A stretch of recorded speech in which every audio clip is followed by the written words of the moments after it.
আলাইকুম ভিউয়ার্স, কেমন আছেন? আশা করি সকলে ভালো আছেন। ভিউয়ার্স, আফসার ভাই এডিট চ্যানেলের পক্ষ থেকে আপনাদেরকে স্বাগতম। ভিউয়ার্স, কালকে যে এপিসোডটা আমার করা হয়েছিল, এই ভিডিওতে আপনাদেরকে আমি একটা কথা বলছিলাম যে ছবির উপরে যে বর্ডার দিতে হয় সেটা কিভাবে দেব, সেটা আজকের ভিডিওতে আপনাদেরকে দেখাবো।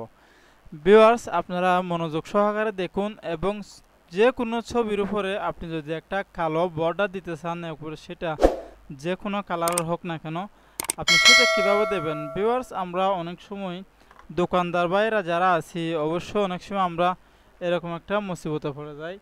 যেমন আমরা যে কোনো একটা ছবি হয়তোবা আমরা প্রিন্ট করার সময় দেখতে পাচ্ছেন, এই যে এখানে দেখতে পাচ্ছেন একটা ছবি, ব্যাকগ্রাউন্ড হোয়াইট কালারের রয়েছে।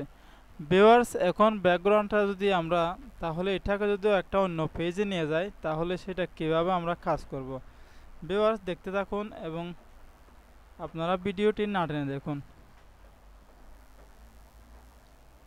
ভিউয়ার্স, এখন দেখতে পাচ্ছেন এই ছবিটা আমি একটা নিউ পেজে নিয়ে আসলাম। এখানে আপনি খেয়াল করুন এই ছবিটা কিভাবে কাজ করব, একটু খেয়াল করুন। ভিউয়ার্স, এখানে যে ছবিটা দেখতে পাচ্ছেন, এই ছবির মধ্যে কোনো বর্ডার নেই। ভিউয়ার্স, এখন আমি যদি ছবিটা প্রিন্ট করি, তাহলে আমি ছবিটা যখন বাহির হবে তখন কি করব। ছবিটা বাহির হলে তখন আমরা ছবিটাকে কাটতে হবে, তাহলে আমরা সাইজ দিয়ে কাটতে পারবো না, সাইজ বরাবর কাটবে না, এটা একটা এলোমেলো একটা সাইজ হয়ে যাবে। আপনি কিভাবে সাইজটা করবেন, কারণ উপরে তো কোনো রঙিন কালারের রং নেই।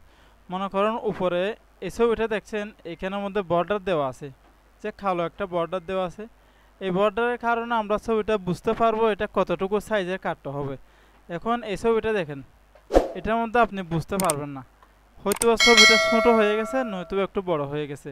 এই জন্য আমরা বর্ডারটা ইউজ করে থাকি। ভিউয়ার্স, বর্ডার কিভাবে দিতে হয় সেটা দেখুন। আপনি প্রথমতে কিবোর্ডের কন্ট্রোল এ ক্লিক করবেন। কিবোর্ডের কন্ট্রোল এ ক্লিক করার পরে এখানে একটা সিলেকশন টুল চলে আসবে।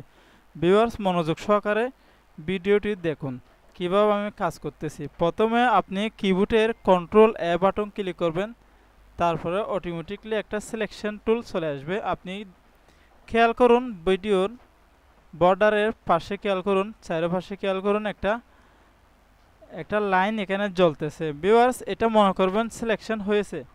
এখন আমি কন্ট্রোল এ ক্লিক করার পর উপরে ফাইল মেনুতে যাব। এখানে গিয়ে আপনি এখানে একটা সিলেক্ট অপশন আছে, সিলেক্ট অপশনে ক্লিক করবেন। ক্লিক করার পর কিছু অপশন নিচে আসবে। ভিউয়ার্স, যে নিচে দেখতে পাবেন মডিফাই, এখানে দেখতে পাবেন মডিফাইয়ের উপরে আপনি ক্লিক করে শুধুমাত্র মাউসটা রাখবেন। মাউসে রাখার পরে পাশে একটু দেখতে পাবেন বর্ডারে ক্লিক করবেন। ক্লিক করার পরে এরকম একটা ইন্টারফেস শো হবে, এটার মধ্যে লেখা আছে বর্ডার সিলেকশন। ভিউয়ার্স, খেয়াল করুন এখানের মধ্যে আপনি যদি বর্ডারটা দিতে চান তাহলে কতটুকুর মধ্যে দিবেন। ভিউয়ার্স, এখানে আপনি যদি 10 দেন তাহলে দেখতে থাকুন, যদি 10 দেন তাহলে এটা অনেক বড় একটা বর্ডার হবে। আমি যেহেতু একটা পাসপোর্ট সাইজের একটা ছবি, সেহেতু এখানে দেব শুধুমাত্র 4 দিয়ে করব। আপনি খেয়াল করুন 4 দিয়ে করতেছি। এখন আমি ওকে দিয়েছি। ওকে দেওয়ার পরে এখন কি করবেন, কন্ট্রোল ব্যাক বাটন ক্লিক করবেন। কিবোর্ডের কন্ট্রোল ব্যাক স্পেস ক্লিক করবেন।